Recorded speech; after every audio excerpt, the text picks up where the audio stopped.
ఏది అయినా ట్రై చెయ్యి ఆచి చికెన్ మసాలా. ఆచి చికెన్ మసాలా. క్యాతన్పల్లిలో రాజకీయ రగడ రగులుతోంది. నిన్నటి గొడవకు నిరసనగా ఇవాళ క్యాతన్పల్లి బంద్ కు పిలుపునిచ్చారు బీఆర్ఎస్ నేతలు. మరోవైపు నిన్న మంత్రి వివేక్ కాన్వాయ్పై రాళ్లదాడి ఘటన మీద కేసు నమోదైంది.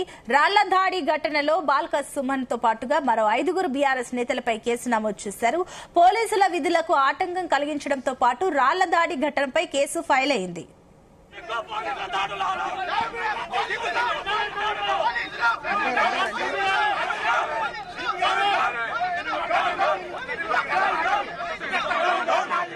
వివేక్ అంటే శాశ్వతంగా సార్, వివేక్ అంటే నేను కూడా పర్సనల్ గా నేను రెస్పెక్ట్ ఇస్తా.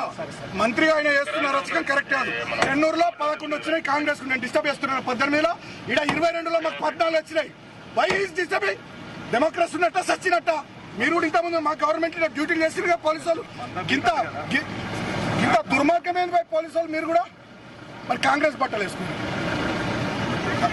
కొంచెం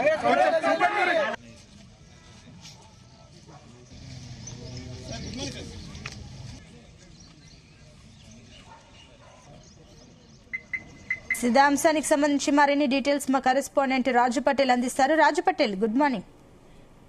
very very good morning Sunitha. Mancherial జిల్లా క్యాతన్పల్లి మున్సిపాలిటీలో గత 3 రోజులుగా రాజకీయ రగడ రగులుతుంది. అది రోజు రోజుకు ఎక్కువ అవుతుందని చెప్పవచ్చు. సో మొన్న వాయిదా పడ్డటువంటి Kyathanpalli municipality chairman, vice chairman ఎన్నికను నిన్నటికి పోస్ట్పోన్ చేశారు. సో నిన్న కూడా పెద్ద ఎత్తున గొడవ జరగడంతో అది రాష్ట్ర ఎన్నికల కమిషన్ దృష్టికి వెళ్ళింది. సో ఈ ఎపిసోడ్ అంతా కూడా అంటే బీఆర్ఎస్ పార్టీ చెందినటువంటి చెన్నూరు మాజీ ఎమ్మెల్యే ఒకటి ఆరోపిస్తున్నాడు. క్యాతన్పల్లి మున్సిపాలిటీలో మేము సిపిఐ తోటి పొత్తు పెట్టుకుని 14 కౌన్సిలర్లను గెలుచుకున్నాం. మెజార్టీ కౌన్సిలర్ మా వైపునే, మొత్తం 22 వార్డులు ఉంటాయి. సో అంటే ప్రజాస్వామ్యబద్ధంగా, రాజ్యాంగబద్ధంగా మెజార్టీ కౌన్సిలర్ మద్దతు మాకు ఉన్నప్పటికీ కూడా చెన్నూరు ఎమ్మెల్యే మంత్రి వివేక్ వెంకటస్వామి ఇలాగైనా క్యాతన్పల్లి మున్సిపాలిటీని తన వశం చేసుకోవాలని, కాంగ్రెస్ పార్టీ కైవసం చేసుకోవాలనే ఉద్దేశంతో రాజ్యాంగబద్ధంగా మెజారిటీ ఆఫ్ కౌన్సిలర్ల సపోర్ట్ మాకు ఉన్నప్పటికీ కూడా కావాలనే వాయిదా వేస్తున్నాడు, తన అధికారాన్ని అడ్డం పెట్టుకోనని కూడా పెద్ద ఎత్తున ఆరోపిస్తున్నారు. సో ఈ ఎపిసోడ్ అంతా కనుక చూసుకుంటే కంప్లీట్ గా కూడా ఒక పొలిటికల్ డ్రామా, రాజకీయ రగడ అటు మంత్రి వివేక్ వెంకటస్వామి వర్సెస్ బాల్క సుమన్ మధ్యన జరుగుతున్నట్టుగా మనకు అర్థమవుతుంది. ఎందుకంటే మున్సిపాలిటీలో ఆల్రెడీ గెలిచారు, 14 మంది కౌన్సిలర్ల సపోర్ట్ ఉంది. సో చాలా చోట్ల కూడా మెజార్టీ ఉన్నటువంటి కౌన్సిలర్లు అన్ని చోట్ల కూడా ప్రమాణ స్వీకారం చేశారు. వైస్ చైర్మన్, చైర్మన్ ఎంపిక కూడా జరిగిపోయింది.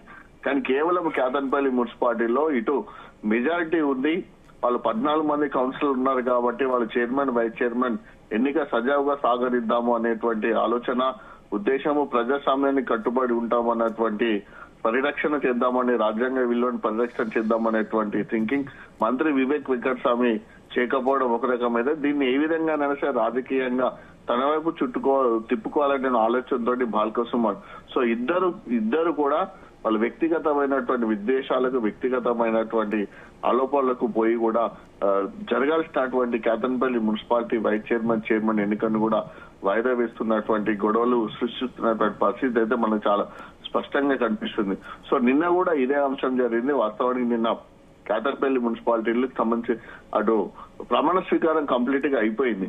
సో కొంచెం గ్యాప్ తీసుకున్న తర్వాత చైర్మన్ వైస్ చైర్మన్ ఎన్నిక జరుగుతున్న క్రమంలో కాంగ్రెస్ పార్టీకి మద్దతుగా ఉన్నటువంటి ఇండిపెండెంట్ కౌన్సిలర్, అక్కడ ఉన్నటువంటి సిపిఐ, బీఆర్ఎస్ మహిళా కౌన్సిలర్లపై కాస్త అసభ్యంగా ప్రవర్తించడము, తను కుర్చీలు విసిరేయడంతో కూడా అక్కడ కాస్త గొడవ జరిగింది. ఉద్రిక్త పరిస్థితి నెలకొన్నటువంటి సిచ్యువేషన్ లో రిటర్నింగ్ ఆఫీసర్ ఇమీడియట్లీ అక్కడ ఉన్నటువంటి పోలీసులకు కానీ మిగతా ఉన్నతాధికారులకు కూడా ఎలాంటి సమాచారం ఇవ్వకుండా కేవలం వాయిదా వేయడం జరిగింది. లోపల ఇరు వర్గాలు ఘర్షణ పడ్డారు కాబట్టి మేము చైర్మన్, వైస్ చైర్మన్ ఎన్నికను వాయిదా వేస్తున్నామని చెప్పడం జరిగింది. కానీ అసలు బయటికి వచ్చిన తర్వాత మహిళా కౌన్సిలర్లు అందరూ, సిపిఐ, బీఆర్ఎస్ వాళ్ళందరూ బయటికి వచ్చిన తర్వాత లోపల జరిగిన విషయాన్ని అంతా కూడా మన జీనిస్ కి మినిట్ టు మినిట్ చెప్పడం జరిగింది. సో అక్కడ ఉన్నటువంటి సిచ్యువేషన్ కనుక చూసుకుంటే, వీళ్ళు చెప్పినటువంటి విధానం చూసుకుంటే మంత్రి వివేక్ వెంకటస్వామి, ఎంపీ వంశకృష్ణ లోపల ఉన్నప్పటికీ కూడా సో కావాలని చైర్మన్, వైస్ చైర్మన్ వాయిదా వేసినట్టుగా కూడా చాలా స్పష్టంగా అర్థమవుతుంది. ఎందుకంటే కంప్లీట్ గా జరిగినటువంటి 119 మున్సిపాలిటీల్లో కానీ 7 కార్పొరేషన్లో జరిగినటువంటి అంటే 3 వాయిదా పడ్డాయి. మిగతా జరిగినటువంటి 16 మున్సిపాలిటీల్లో కానీ మిగతా కార్పొరేషన్లో కానీ చాలా ఫ్రీక్వెంట్ గా కూడా ఓపెన్ గా అటు ప్రభుత్వం నుంచి జిల్లా నుంచి డిపిఆర్ ను పంపించడం జరిగింది. కొంతమంది మీడియాను కూడా అలో చేసి పారదర్శకంగా ఓపెన్ గా వెబ్ కాస్టింగ్ ద్వారా వీడియో చిత్రీకరణలో కూడా అటు ప్రమాణ స్వీకారం చైర్మన్ వైస్ చైర్మన్ ఎన్నికలు జరిపించడం జరిగింది. కానీ కేతన్పల్లి మున్సిపాలిటీలో నిన్న కనీసం జిల్లా నుంచి డిపిఆర్ కూడా ఫోటోలు తీసుకోవడానికి వీడియో తీసుకోవడానికి అక్కడ ఉన్నటువంటి అధికారులు కానీ పోలీసు కానీ లోపలికి అలో చేయలేదు. కనీసం మీడియాను కూడా దఫల వారీగా మీడియాకు కూడా 2-3 పంపించి వీడియో చిత్రీకరణ కోసం ఫుటేజ్ కోసం పంపించండి అంటే అట్లా కూడా పంపించలేదు.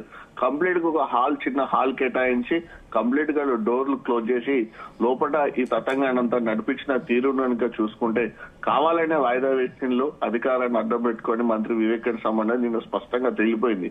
సో తర్వాత దానికన్నా ముందు పెద్ద ఎత్తున కూడా గొడవ జరిగింది.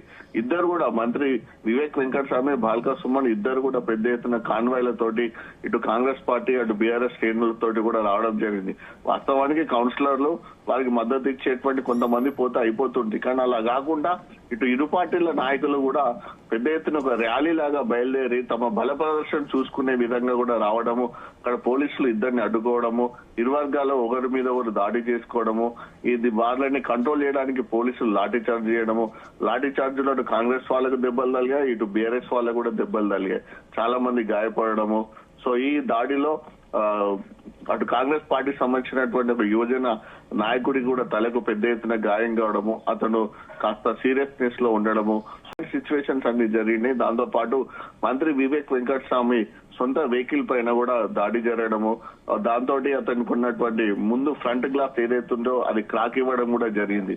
సో ఇలాంటి సిచ్యువేషన్లలో కూడా నిన్న బాల్కా సుమన్ కూడా అక్కడ ఉన్నటువంటి ట్రాఫిక్ సంబంధించినటువంటి ఎక్విప్మెంట్ దాని టోన్ అంటారు, ట్రాఫిక్ టోన్ తో కూడా అటు విసిరేయడం జరిగింది. సో దాంతో ఒక కానిస్టేబుల్ కు గాయమైంది అనే ఉద్దేశం ఒకటి జరిగింది. సో ఇలాంటి సిచ్యువేషన్స్ అంతా కూడా నిన్న రణరంగాన్ని తలపించినటువంటి పరిస్థితులలో పోలీసులు అయితే బాల్కా సుమన్ పై కేసు నమోదు చేశారు. అక్కడ విధులు నిర్వహిస్తున్నటువంటి దేవాపూర్ SHO గంగారాం విధులు నిర్వహిస్తున్నాడు. అది అక్కడ చెక్ పోస్ట్ ఆర్ఓపి ఫ్లైఓవర్ ఎక్కేటువంటి క్రమంలోనే అక్కడ అతను ఇన్ఛార్జ్ గా పెట్టారు. బాల్కా సుమన్ వెహికల్ కౌన్సిలర్లతో కలిసి అటు ప్రమాణ స్వీకారాన్ని వెళ్తున్న క్రమంలోనే గంగారాం ఎస్ఐ అక్కడ వెహికల్ ఆపడం జరిగింది. ఆపిన క్రమంలో అక్కడ బాల్కా సుమన్ కి గంగారాం ఎస్ఐ కూడా చాలా గొడవ జరిగింది. సో ఈ నేపథ్యంలో తన విధులకు ఆటంకం కలిగించారు. దాంతో పాటు ఈ దాడికి కారణమైనటువంటి బాల్కా సుమన్ దాడి చేయడం వల్ల SHO కోటపల్లి SHO కూడా అటు గాయమైంది రాజశేఖర్ ఎస్ఐ అక్కడ. దాంతో పాటు మరొక కానిస్టేబుల్ కూడా గాయమైంది. పోలీసులు విధులకు ఆటంకం కలిగించడంతో పాటు ఈ దాడి చేయడం వల్ల కూడా ఒక ఎస్ఐకి మరొక కానిస్టేబుల్ కూడా గాయాలు అయ్యాయని కూడా నిన్న రామకృష్ణపూర్ పోలీస్ స్టేషన్ లో దేవపూర్ SHO అయినటువంటి అక్కడ విధులు నిర్వహిస్తున్నటువంటి గంగారాం కూడా పిటిషన్ ఇవ్వడం జరిగింది. పిటిషన్ లో కూడా చాలా క్లారిటీగా తాను చెప్పడం జరిగింది. ఉదయం 10:30 గంటల్లో నిర్వహిస్తున్నట్టు క్రమంలో బాల్కా సుమన్ ఇలా దాడి చేశారని చెప్పబడింది. బాల్కా సుమన్ తో పాటు మరొక 5 పైన కూడా కేసు నమోదు చేశారు. కేసు సెక్షన్స్ కూడా చాలా కఠినంగానే పెట్టారని కూడా ఇటు బాల్కా సుమన్ అంటున్నారు. మరొక వైపు తన పైన నమోదైనటువంటి కేసుల వివరాల పైన కూడా అటు కేటీఆర్ అటు బాల్కా సుమన్ కేటీఆర్ తో హరీష్తో పాటు బీఆర్ఎస్ లీగల్ టీమ్ తో కూడా మాట్లాడడం జరిగింది. సో లీగల్ టీమ్ ఒపీనియన్ కూడా తీసుకోవడం జరిగింది. అవసరం అనుకుంటే హైకోర్టులో పిటిషన్ వేసి క్వాష్ పిటిషన్ కూడా తీసుకోవడానికి లీగల్ గా ప్రయత్నాలు చేస్తున్నారు. మరోవైపు బాల్కా సుమన్ సో నా మీద కేసు నమోదైంది, పోలీసులు స్వయంగా నా ఇంటికి వచ్చి నోటీసులు ఇచ్చి ఇన్ని కేసు నమోదైంది, మీరు మాకు సహకరించండి, మిమ్మల్ని అరెస్ట్ చేస్తాము, రిమైండ్ చేస్తామంటే నేను ఖచ్చితంగా పోలీసులకు సహకరిస్తాను. కానీ దౌర్జన్యంగా ఇంటి చుట్టూ పోలీసు బలగాలను మోహరించి సో దౌర్జన్యంగా మాత్రం తను అరెస్ట్ చేస్తే ఖండించలేదని, తర్వాత జరిగే పరిణామాలన్నీ కూడా పోలీసుల బాధ్యత వహించాల్సి ఉంటుందని కూడా బాల్కా సుమన్ అయితే ఘాటుగానే హెచ్చరించారు. Right, thank you Raj Patel.